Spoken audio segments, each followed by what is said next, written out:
Dignité family. Yeah.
Sénégal a neex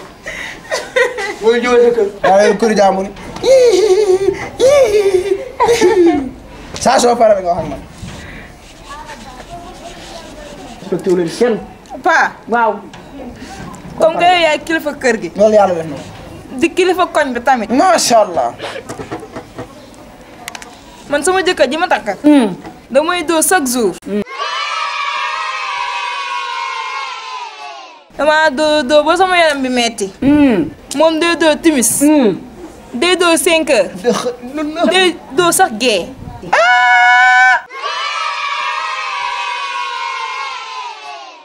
moom yàlla may na ko moom xanaa balam du jeex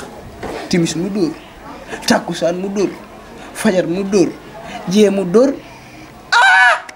ma xëtës waa Pa yow ban dóor la nga yaakaar ne laa la wax xanaa bi nga wax déedéet man ñoo ma dóor boobu de dóor yat laa la wax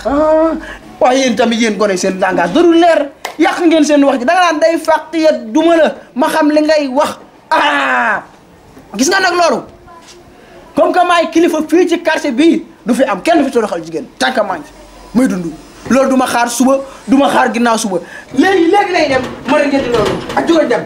sa jëkkër dina xam ne man maa moom quartier bi léegi fexe fexe acca gàttal war na ko moom fii va la réveiller tout de suite acca bu bind acca fii va la réveiller tout de suite